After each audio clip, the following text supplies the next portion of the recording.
मुनीब, आज आप जिन्ना house / core commander residence में मौजूद थे और वहाँ की जो आप रिपोर्टिंग कर रहे थे, मंसूर अली खान समा की तरफ से गए हुए थे, आप जियो की तरफ से गए थे। मैंने वो दोनों रिपोर्ट्स देखी हैं, बहुत कॉम्प्रिहेंसिव है, दिल दहला देने वाली हैं।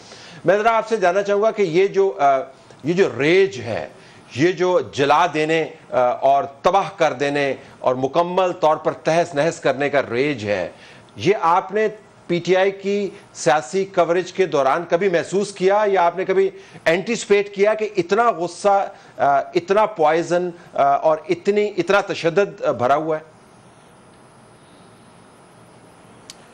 तलत साहब, मेरे ख्याल में हमें ये इस चीज़ को जहन में रखना चाहिए, और शायद पता नहीं मौका शायद है या नहीं है, लेकिन एहसास ज़रूर दिलाना चाहिए कि जो गलतियाँ हुई हैं और बहुत बड़े बड़े ह्यूमंगस किस्म के ब्लंडर्स हुए हैं, और जिन्होंने पूरा तख्लीक किया प्रोजेक्ट इमरान खान, उनको भी इस बात का एहसास होना चाहिए और इदाराती तौर पर भी होना चाहिए।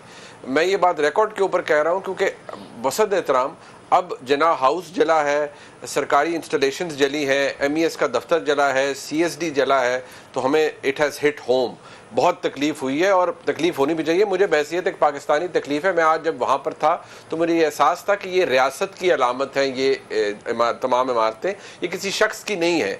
तो अगर इनको किसी ने नहीं छोड़ा तो क्या है, देखिए पीछे रह क्या जाता है। लेकिन तलत साहब, इसका अंदाज़ा तो मुझे उस वक्त ही हो गया था जब पाकिस्तान का वफाकी दारुल हुकूमत, जहाँ इस वक्त आप बैठ कर प्रोग्राम कर रहे हैं, वो 2014 में जब अंडर सीज हुआ था, तो इस नफरत का अंदाज़ा तो मुझे, हम सबको उस वक्त हो गया था। लेकिन पता नहीं क्यों किसी और को नहीं हुआ। आज हमें बुरा लग रहा है, मिनहसुल कौम, मुझे, आपको, गरीदा फारूकी को, जस्टिस साहब को, सबको हमें बुरा लग रहा है कि यार ये जो हो रहा है ये हमारा मुल्क डिजर्व नहीं करता। और ये क्यों हो रहा है? इस कदर तूफान बदतमीजी, इस कदर दहशत गर्दी, इंटरनल एग्रेशन है इस वक्त हमारे मुल्क में, इंतशार की अपनी हदें क्रॉस कर चुका है। लेकिन मसला ये है कि क्या हमें इस बात का उस वक्त एहसास नहीं हुआ?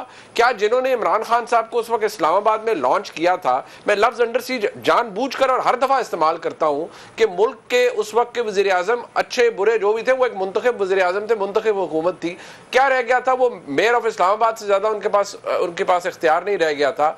और उस वक्त के DG ISI जो ज़हीरुल इस्लाम साहब थे, उन्होंने बाद में खलबत जलबत में कहा कि हमने एक माहौल क्रिएट किया था। वो माहौल उन्होंने क्रिएट किया, वो सबके सामने था, और ये बात हेर से नहीं है, मैंने उनको अपने मुंह से कहते हुए सुना है। उन्होंने माहौल क्रिएट किया, इमरान खान साहब आए, तहरुल कादरी साहब आए, वो क्या वहां पर कौम की खिदमत करने के लिए आए थे? मसला ये है कि ये नफरत, एग्रेशन तो उस वक्त भी था। सुप्रीम कोर्ट की दीवार भी रियासती इदारा है तलत साहब, PTV भी रियासती इदारा है, टेलीविजन की बिल्डिंग भी रियासती इदारा है, पार्लियामान की आउटर बाउंड्री रियासती इदारा है, सड़कें रियासत, और सही है exactly. Okay, hold on to your point. नफरत का अंदाजा उस वक्त हो चुका था। अच्छा, लेकिन नफरत का अंदाजा और उसका जो इजहार है, हमने माजी में देखा कि बहुत सारे प्रोजेक्ट्स जो है वो लॉन्च किए गए, सियासी प्रोजेक्ट्स लॉन्च किए गए, लेकिन सियासी प्रोजेक्ट्स की कल्मिनेशन इस बड़े और बुरे अंदाज से नहीं हुई। अल्ताफ हुसैन का हुआ, लेकिन सियासी प्रोजेक्ट्स अगर बाकी देखें, उन्होंने इस नफरत का इजहार ऐसे नहीं किया। मैं ज़रा पेशावर में ले जाना चाहता हूँ, क्योंकि आपने जिक्र किया कि जो अमलाक हैं उनको भी निशाना बनाया गया, लेकिन सिर्फ सरकारी अमलाक नहीं है।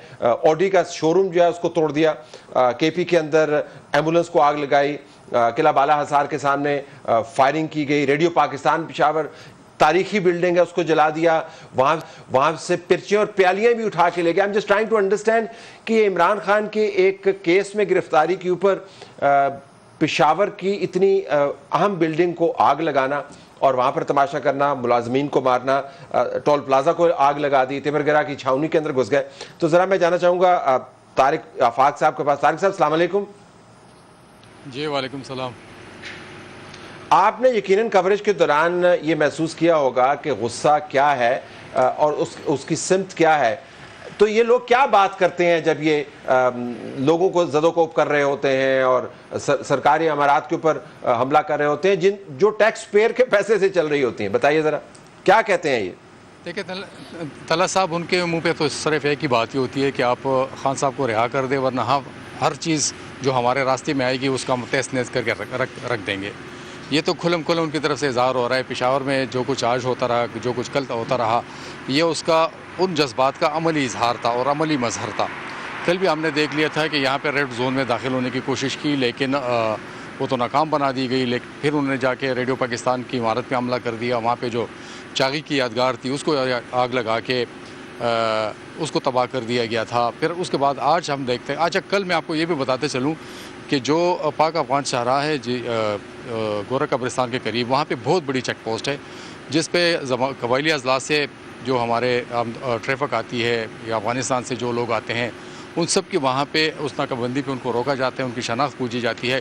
کل وہاں پہ کوئی نہیں تھا، اور یقین جانیے اب مجھے اس بات کا خدشہ ہے کہ اس موقع سے پتہ نہیں کتنے دہشت گردوں نے فائدہ اٹھایا ہوگا، اور اس کی آڑ میں جو نا جب وہاں پہ کوئی روک ٹوک نہیں تھی اس کو تباہ کر دیا گیا تھا. وہاں کے جو کیبن تھے ان کو تباہ کر دیا گیا، شیشے توڑ دیے گئے تھے. تو اس میں کتنے جو نا لوگ تھے جن کو انہوں نے سہولت فراہم کی ہوگی، اور وہ تو بنیادی طور پر طارق صاحب ہم یہ بتا رہے ہیں کہ تمام وائلنس کے پیچھے جو نعرہ لگاتے ہیں وہ یہی کرتے ہیں کہ عمران خان کو چھوڑ دیں. آپ کا بہت شکریہ صاحب. عمران خان کو پھر چھوڑ دیں، مطلب یہ کہ اب میں ذرا قانونی زاویے سے دیکھنا چاہتا ہوں کہ اگر وہ ریاست کو یرغمال بنا رہے ہیں، وہ عام زندگی کو مفلوج کر رہے ہیں، تو پھر چھوڑ دیں، نیگوشیٹ کر دیں. دیکھیں طلعت صاحب، میں ایک آپ کی اجازت سے، منیب صاحب نے 2014 کا ریفرنس دیا، اور ہم اس ساری ڈیبیٹ میں نا ایک بہت امپورٹنٹ سال بھول جاتے ہیں، اور وہ ہے 2016 والا، جب عمران خان صاحب نے اسلام آباد کے لاک ڈاؤن کی کال دی تھی. جی، میں اس وقت اسلام آباد ہائی کورٹ کا جج تھا، اور میرے پاس یہ، میں آج آپ کے پروگرام سے یہ میں ایک ڈسکلوئر کر رہا ہوں، اور بہت بڑا امپورٹنٹ ڈسکلوئر ہے. میرے پاس ایک صاحب آئے، اور وہ مجھے لگ رہا تھا کہ وہ کسی انٹیلیجنس ایجنسی کے ہیں. تو انہوں نے مجھے کہا کہ سر، اس طرح میرے آگے کرتے ہیں، sir you are the only person جو مجھے روک سکتا ہے کہ میں یہاں 1200 بندہ نہ ماروں. اچھا، آئی واز شاکڈ. میں کہا آپ ہیں کون اور کیا کریں؟ کہتے سر میں آپ کو پھر ضرور ملوں گا، میں اب اللہ کو گواہ کر کے آپ کے سپرد ایک بات کر کے جا رہا ہوں، اور you are the only one جو اس چیز کو روک سکتا ہے.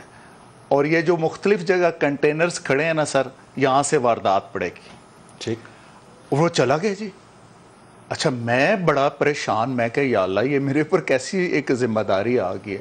خیر، مجھے اللہ تعالیٰ نے ایک رہنمائی دی. میں نے فوری طور پر آئی جی کو، ڈی سی کو، کمشنر کو بلایا، اور میں نے ان سے پوچھا. میں نے کہا جی یہ بتائیں یہ کنٹینرز کس نے کھڑے کیے؟ ان تینوں نے کہا جی ہمیں نہیں پتا.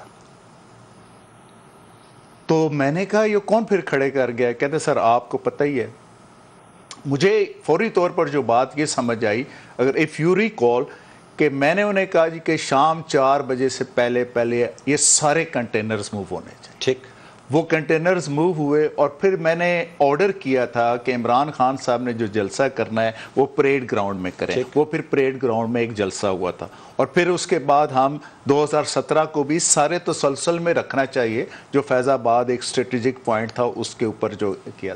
دوسری بات آپ نے کی عمران خان صاحب کو چھوڑ دینے والی. دیکھیں، عمران صاحب کی گرفتاری کے جو ہے نا عمل، اس کی 2 چیزیں ہیں. ایک، ان کے خلاف کیس کا ہونا، اس کا انڈر انویسٹیگیشن ہونا، اس کا ڈیو پروسیس ہونا. پھر ڈیو پروسیس کے نتیجے میں سیکشن 24 آف نیب آرڈیننس کے تحت ان کا وارنٹ جو ہے اس کا جاری ہونا، اور پھر اس وارنٹ کی ایگزیکیوشن کے لیے جو ایک پارٹی کا ایک ایکیوز تک پہنچنا. یہ ایک آسپیکٹ ہے.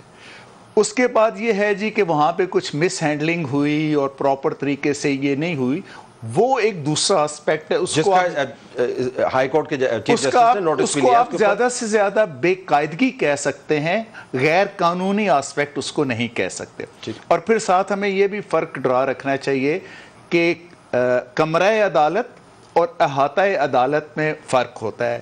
کمرہ عدالت میں ہماری روایت یہ ہے کہ ایکیوز کو اریسٹ نہیں کیا جاتا، لیکن جو ہی وہ کمرہ عدالت سے احاطہ عدالت میں آتا ہے تو پھر اس کو اریسٹ کر لیا جاتا ہے. یہ سپریم کورٹ سے لے کر لوور کورٹ تک یہی پریکٹس ہے.